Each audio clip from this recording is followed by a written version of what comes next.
Pierre Duval s'effondra dans son bureau surplombant la scène. Une main crispée sur sa poitrine. Tandis que son assistant appelait les urgences en panique. Les médecins diagnostiquèrent un cancer en phase terminale. Une nouvelle qui se répandit comme une traînée de poudre dans sa famille, déclenchant une avalanche de visites intéressées plutôt que compatissantes. Mais ce que personne ne savait, c'est que Pierre avait tout orchestré, faux diagnostic, complices médicaux, pour tester la loyauté de ses proches face à son héritage colossal. Dès les premières heures suivant l'annonce, la maison familiale à Neuilly-sur-Seine se transforma en un théâtre d'hypocrisie. Sa femme, Claire, qu'il avait épousée il y a 30 ans par convenance sociale, arriva la première. Les yeux rougis mais le regard calculateur. « Mon pauvre Pierre. Comment vais-je survivre sans toi » murmura-t-elle en serrant sa main, tout en jetant des coups d'œil discrets vers le coffre-fort dans le coin de la pièce. Pierre, alité dans son lit king size, feignait la faiblesse, observant chaque geste.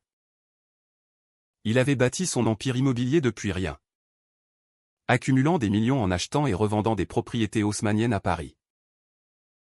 Mais ce succès avait un prix, une vie de mensonge, cachant son attirance pour les hommes derrière un mariage de façade et une image d'homme d'affaires implacable. Ses 2 enfants n'étaient pas en reste. Antoine, l'aîné de 28 ans, ingénieur ambitieux travaillant dans une start-up tech, débarqua avec un bouquet de fleurs bon marché et un discours sur la nécessité de préparer l'avenir. « Papa, il faut qu'on parle de l'entreprise. Je pourrais la diriger. Tu sais, dit-il, assis au bord du lit, évitant de croiser le regard de son père. Derrière lui, sa sœur Sophie, 25 ans, étudiante en droit à la Sorbonne, hochait la tête, son téléphone en main, probablement en train de calculer sa part d'héritage. Pierre sentait la bile monter dans sa gorge. Ses enfants qu'il avait élevés dans le luxe, envoyés dans les meilleures écoles, n'avaient jamais montré d'intérêt pour lui au-delà des chèques mensuels. Et maintenant, face à sa mort imminente, ils se positionnaient comme des vautours. Mais au milieu de cette farce familiale, Pierre pensait à Alexandre. Alexandre Moreau, 35 ans. Artiste peintre qu'il avait rencontré il y a 5 ans lors d'une exposition à Montmartre. Leur relation avait commencé par des discussions passionnées sur l'art et la vie, évoluant vers un amour profond et secret. Alexandre était le seul à connaître la vérité sur la fausse maladie. « Es-tu sûr de vouloir faire ça » avait-il demandé, inquiet, dans leur appartement caché du Marais. Pierre avait hoché la tête, déterminé. « Je dois savoir qui ils sont vraiment. Et peut-être que ça me libérera enfin. » Alexandre, avec ses yeux verts et son sourire apaisant, représentait tout ce que Pierre avait réprimé, la liberté, l'authenticité. Mais maintenir ce secret pesait lourd. Surtout maintenant que la comédie battait son plein. Les jours suivants, la tension monta. Claire organisa une réunion familiale, prétextant discuter des soins palliatifs, mais en réalité pour aborder la succession. Assis autour de la table en acajou, Pierre écoutait, feignant la somnolence sous l'effet des médicaments. Antoine proposa un plan pour restructurer l'entreprise, suggérant de vendre des actifs pour sécuriser les fonds. Sophie, plus directe, parla de ses dettes étudiantes et de son besoin d'un appartement à Paris. Claire, quant à elle, mentionna discrètement son amant, un avocat qu'elle fréquentait depuis des années. Comme si Pierre était déjà parti. Chaque mot était une lame, confirmant les soupçons de Pierre. Il avait toujours su que son mariage était une erreur. forcé par les attentes de sa famille conservatrice originaire de Provence. À 20 ans, il avait nié ses sentiments pour un camarade d'université, choisissant la voie normale pour éviter le scandale.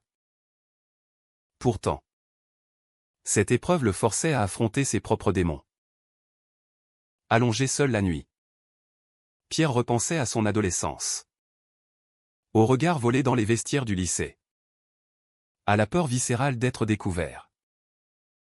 La société française des années 80 n'était pas tendre avec les homosexuels, les lois sur le mariage gay n'existaient pas encore. Et les préjugés étaient légion. Il avait construit sa vie autour de cette façade, sacrifiant son bonheur pour le succès matériel. Alexandre avait changé cela, lui offrant un aperçu d'une vie vraie. Mais révéler la vérité maintenant risquait de tout détruire, l'empire, la famille. Et peut-être même leur relation si les choses tournaient mal. Un soir, Alexandre vint en secret, se glissant par la porte de service. « Comment vas-tu » murmura-t-il, posant une main sur l'épaule de Pierre. « C'est dur. Mais nécessaire » répondit Pierre, sentant une vague de culpabilité. Alexandre insista, « Et si ça les brise ?»« Ou toi ?» Pierre hésita. Pour la première fois. Était-ce de la vengeance ou une quête de vérité? Il embrassa Alexandre doucement. Un geste chargé d'émotion. Mais interrompu par un bruit dans le couloir. Claire? Antoine? Le cœur battant. Pierre se recoucha, feignant le sommeil. Alexandre partit, laissant Pierre seul avec ses doutes grandissants. La première phase du plan se déroulait comme prévu. Mais Pierre sentait déjà les fissures. Ses enfants commençaient à se disputer entre eux pour des parts imaginaires. Et Claire consultait un notaire en cachette. Pierre, de son lit, notait tout mentalement, préparant la révélation. Mais à quel prix? La tension psychologique le rongeait. Et il se demandait si cette mascarade valait la peine de risquer son santé mentale. Pourtant, il persistait, poussé par des années de ressentiment accumulés. Les semaines passèrent. Et la fausse maladie de Pierre devint le centre d'une tempête familiale. Les visites se multiplièrent, chacune plus calculée que la précédente. Antoine, sentant une opportunité, quitta son emploi pour soutenir son père. Mais passa ses journées à examiner les comptes de l'entreprise. Papa. Il y a des irrégularités dans les bilans, mentit-il un après-midi, espérant forcer une discussion sur l'héritage. Pierre, affaibli en apparence, le fixa d'un regard perçant. Fais ce que tu dois, répondit-il vaguement, notant mentalement cette trahison naissante. Sophie, de son côté, apporta des documents légaux, prétextant les préparer pour après. C'est pour te soulager. Papa, dit-elle avec un sourire forcé. Mais Pierre savait, elle avait contacté un avocat pour contester tout testament qui ne la favoriserait pas. Claire, la plus subtile, jouait la veuve éplorée en public, organisant des dîners avec des amis influents pour consolider son image. En privé, elle fouillait les tiroirs, cherchant des preuves de biens cachés. Un soir, elle confronta Pierre, « Tu as toujours été distant. Est-ce à cause de l'argent ?» Pierre faillit rire, mais se retint. Leur mariage n'avait jamais été d'amour, c'était un arrangement pour la respectabilité. Claire venait d'une famille bourgeoise. Et Pierre avait besoin d'une couverture pour ses secrets. Mais maintenant, face à sa fin, elle révélait son vrai visage, cupide, manipulatrice. Au milieu de ce chaos, Alexandre devenait l'encre de Pierre. Il se voyait en secret, Dans un café discret près de la Bastille ou dans l'appartement du Marais. Ça me tue de te voir comme ça, confia Alexandre un jour, serrant la main de Pierre sous la table. Bientôt. Ce sera fini, promit Pierre. Mais Alexandre doutait, et si ta famille découvre pour nous? Ils pourraient te détruire. Pierre balaya l'inquiétude. Mais intérieurement, il tremblait. Révéler son homosexualité signifierait affronter les préjugés qu'il avait fuis toute sa vie. En France, malgré les avancées comme le mariage pour tous en 2013, les familles conservatrices comme la sienne restaient ancrées dans des valeurs traditionnelles. Son père, décédé, avait été un catholique fervent, condamnant tout ce qui déviait de la norme. Une confrontation explosive eut lieu lors d'un dîner familial. Antoine accusa Sophie de comploter avec Claire pour l'exclure de l'héritage. « Vous voulez tout pour vous » cria-t-il, renversant un verre de vin. Sophie riposta, « Et toi? Tu n'es là que pour l'argent. » Claire tenta de calmer. Mais ses yeux trahissaient son amusement. Pierre, observant depuis son fauteuil roulant fictif, intervint faiblement, arrêté. Pensez à ce qui compte vraiment. Mais personne n'écouta. Ce soir-là, seul dans sa chambre, Pierre pleura pour la première fois. Était-ce cela? Sa famille? Des étrangers unis par la gride? Pour compliquer les choses. Pierre reçut un appel anonyme, un détective privé engagé par Claire, soupçonnant une infidélité. Elle sait pour l'appartement, murmura Alexandre au téléphone. Pierre paniqua. Si Claire découvrait Alexandre, tout s'effondrerait prématurément.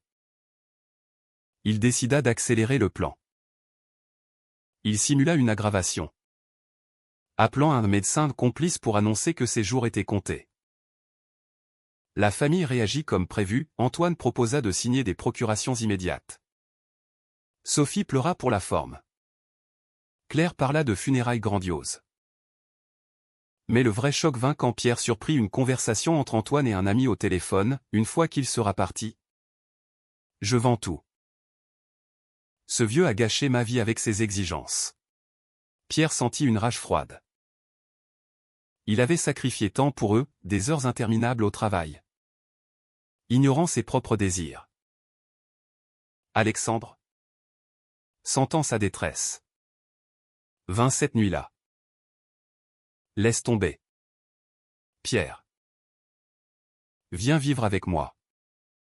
On partira. Pierre hésita, déchiré entre vengeance et liberté. Pas encore, murmura-t-il. Leur étreinte fut interrompue par Sophie, entrant sans frapper.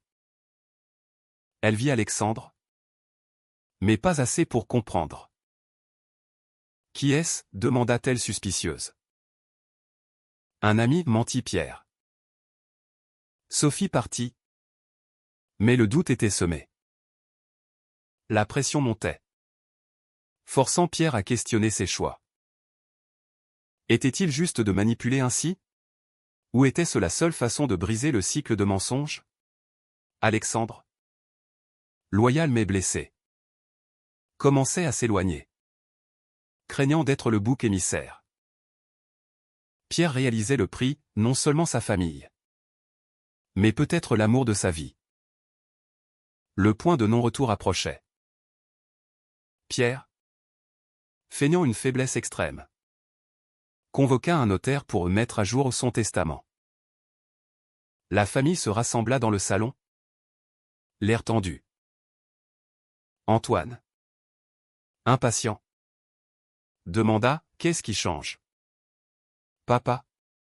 Pierre, avec un sourire intérieur, signa des documents factices, laissant entendre que l'héritage serait divisé équitablement mais avec des clauses secrètes. En réalité, il préparait la révélation, tout irait à des œuvres caritatives si la loyauté n'était pas prouvée. Claire, sentant le piège, Interrogea, et moi? Après toutes ces années? Pierre la regarda, tu auras ce que tu mérites. Cette nuit-là. Alexandre confronta Pierre dans leur refuge. C'est de la folie. Tu te détruis pour eux. Pierre admit, j'ai vécu dans le mensonge trop longtemps. Ma famille m'a forcé à épouser Claire. À nier qui je suis. Toi. Tu es ma vérité. Alexandre. Ému. L'embrassa. Mais insista, alors dis-leur. Sans cette farce. Pierre promit d'y réfléchir. Mais le lendemain. Tout bascula. Claire, ayant engagé le détective, découvrit des photos de Pierre et Alexandre ensemble. Elle y rompit dans la chambre, c'est ça. Ton secret? Un homme? Pierre? Pris au dépourvu. Nia d'abord. Mais Claire brandit les preuves. Tu nous as menti à tous, hurla-t-elle. Antoine et Sophie, alertés, arrivèrent. Antoine explosa, papa. Tu es gay? Comment as-tu pu nous cacher ça?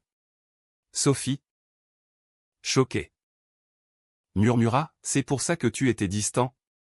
Pierre, abandonnant la comédie, se leva du lit. Fort et sain.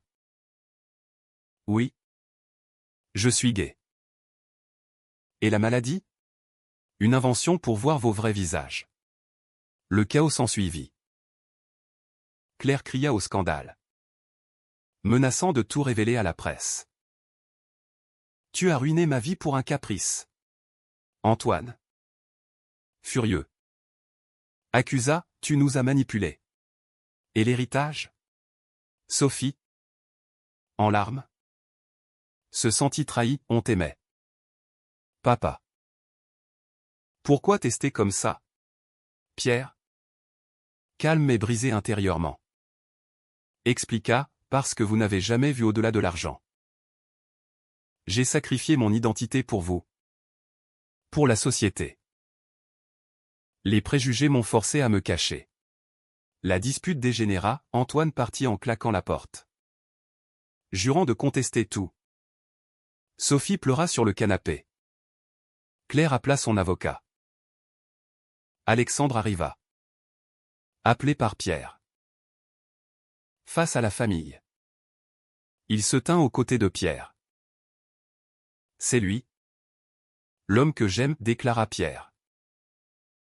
Claire ricana, dans notre monde. Ça ne passe pas. Antoine revint. Plus calme. Mais blessé, papa. La société. Les affaires. Ça va te détruire. Pierre riposta, la société change. Mais vous? Vous êtes resté dans le passé. Sophie, la première à craquer, s'approcha, je ne sais pas quoi penser. C'est dur. Pour la première fois. Une fissure d'empathie apparut. Les jours suivants furent un tourbillon. La nouvelle se répandit dans les cercles parisiens, provoquant des murmures. Des clients conservateurs menacèrent de partir. L'entreprise vacilla. Pierre affronta les conséquences, interviews anonymes. Amis qui s'éloignaient. Mais Alexandre resta. Soutien inébranlable. On affronte ça ensemble, dit-il. Pierre, libérer mes épuisés. Questionna ses choix, avait-il bien fait? La famille, divisée, commença à réfléchir. Antoine admit en privé, j'ai été égoïste. Mais ton secret. C'est un choc. Sophie chercha à comprendre. Lisant sur les droits LGBT. Pourtant, la trahison persista. Claire, vindicative, intenta un procès pour fraude conjugale, réclamant la moitié de la fortune. Antoine, Tenté. La rejoignit initialement. Mais recula face à la réalité. Pierre, défendant sa vérité, engagea un avocat. Le tribunal devint le champ de bataille des mœurs, homosexualité réprimée. Mariage de convenance. Grille familiale. Pierre témoigna, j'ai payé cher pour me cacher. Maintenant. Je paie pour être libre. Le procès fit les gros titres. Exposant les Duval au public. Pierre, sur le banc des accusés, affronta les regards accusateurs. Claire dépeignit un mariage brisé par le mensonge. Antoine hésita à témoigner contre son père. Sophie choisit la neutralité.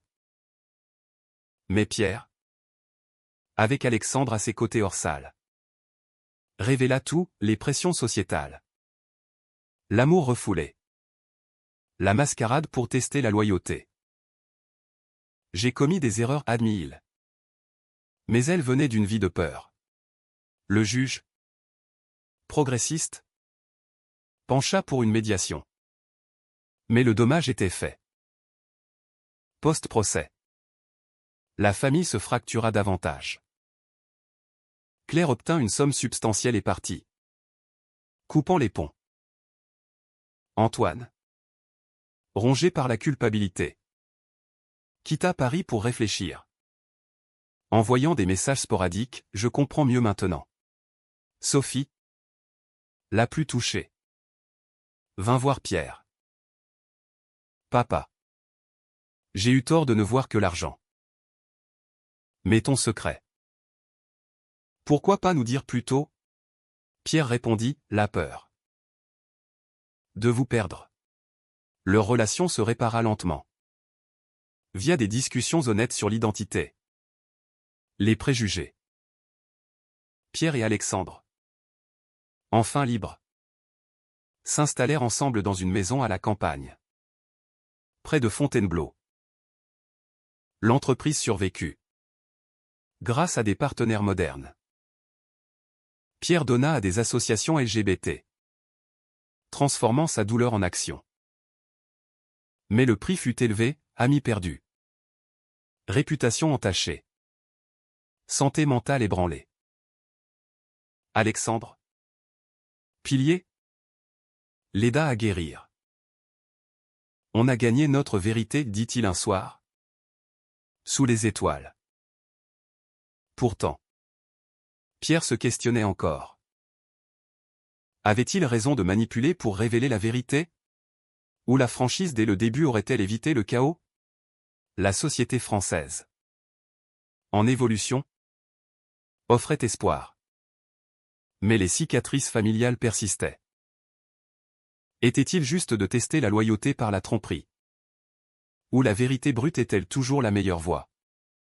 Même au risque de tout perdre?